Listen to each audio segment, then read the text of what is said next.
Ay, good morning mga katantad. Dito na naman ang inyong Kuya Dudoy para sa Kating Katantad TV. Ayan. Ah, this vlog mga katantad, welcome na naman pala sa panibago natin vlog.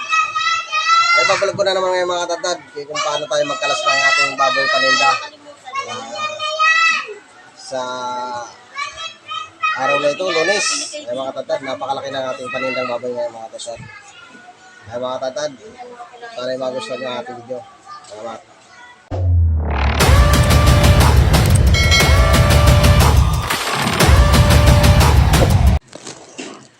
Ay, good morning mga katantad.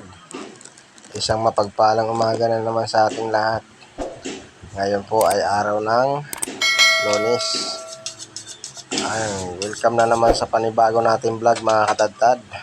Magkakalas na naman tayo ng ating paninang baboy. Ayan, sa makikita nyo mga katantad ay napakalaki po ng ating panindang baboy ngayon. Siya po ay nagtitimbang ng 119 kilos. Ayan mga katantad. Ayan. Kung bago ka lang sa aking channel mga katantad, huwag mo kalimutan mag-subscribe.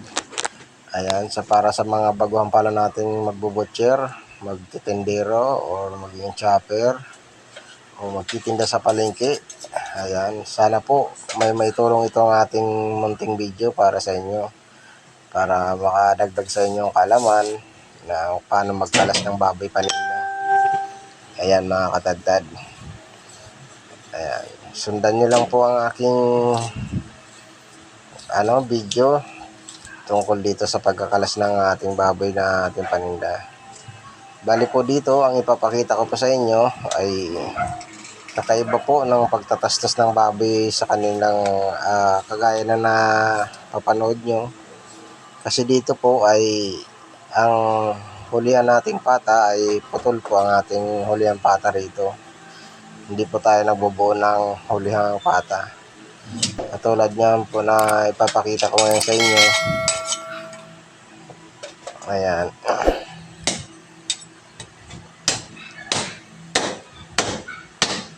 Mga katantad.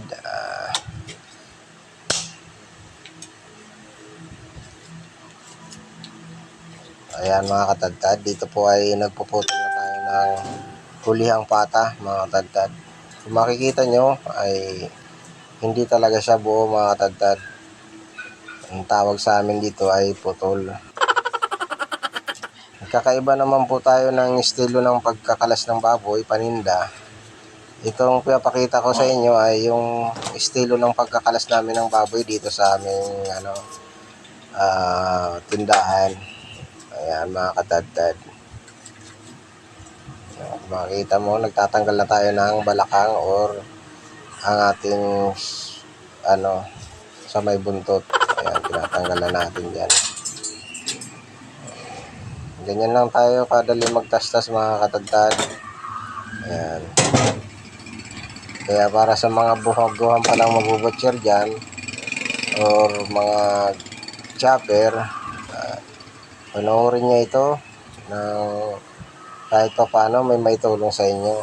Para sa inyo ang video na ito, para sa mga baguhan dyan. Ayan, shoutout na rin sa inyo mga katantad, mga kasungki natin. Ayan mga katantad, nagtanggal na tayo dito ng iniwalay na natin yung kasim tsaka limpo workshop sa ayan. Ngayon ang susunod natin gagawin ay hiwalay na natin ang pork chop sa limpo. Ayan. Sa ibang mga katantad, ang ginagamit nila dito ay lagari, pero dito sa atin ay kaya naman natin ang panaga. Ayan, makikita nyo ganyan lang kadali mga katantad. Ayan, sundan nyo lang ito hanggang dulo mga katantad, na may maitulong sa inyo ang video ito. Ayan.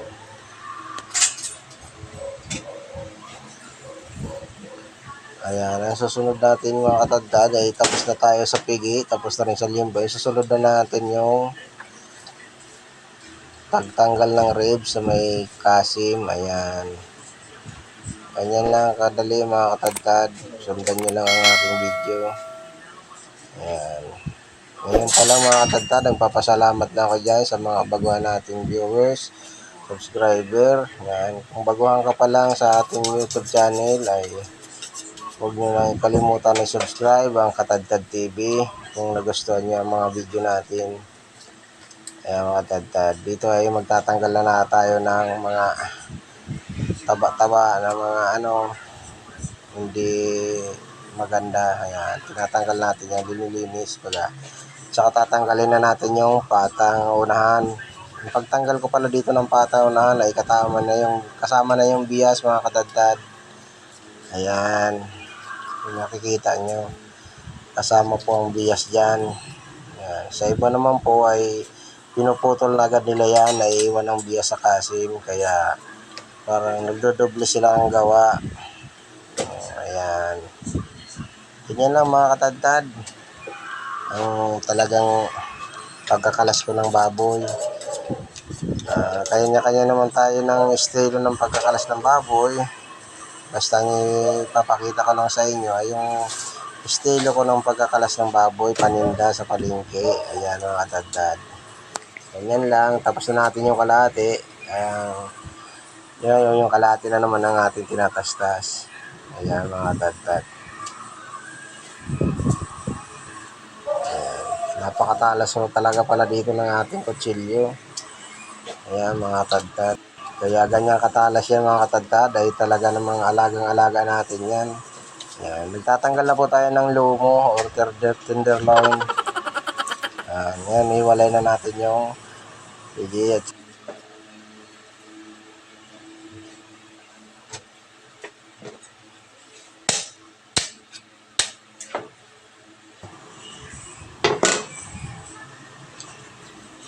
ganyan lang kadali mga katadtad.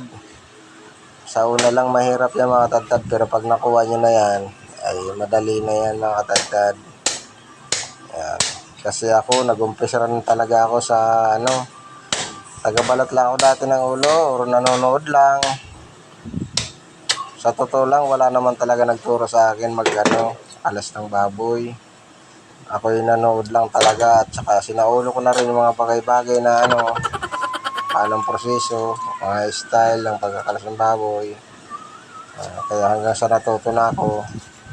Kaya ngayon gusto ko rin ibahagi sa inyo yung aking natutunan sa pagkakalas ng baboy paninda. Ayan, tinatanggalan naman natin dito yung putol na pata. Ayan, yung hulihan. Sunod natin tatanggalin naman dito mga katadtad ay ang balakang. Ayan, ganito lang kadali ang magtanggal ng balakang mga katadtad. Sa una lang ang mahirap niya mga katadtad, pero pag nakuha nyo na talaga yung niya, sikreto ng estilo ng pagkakalas, ay madali na mga katadtad. Ayan, kutsilyo pala na gamit ko dito mga katadtad ay sulinggin. Ayan.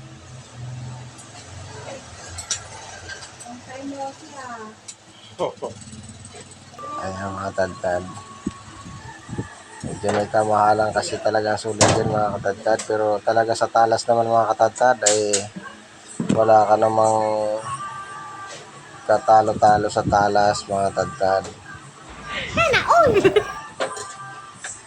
Sunod natin tatanggalin dito mga katadtad ay ang maghiwalay na naman natin ang pork chop, limpo doon sa kasim at ribs. Ayan,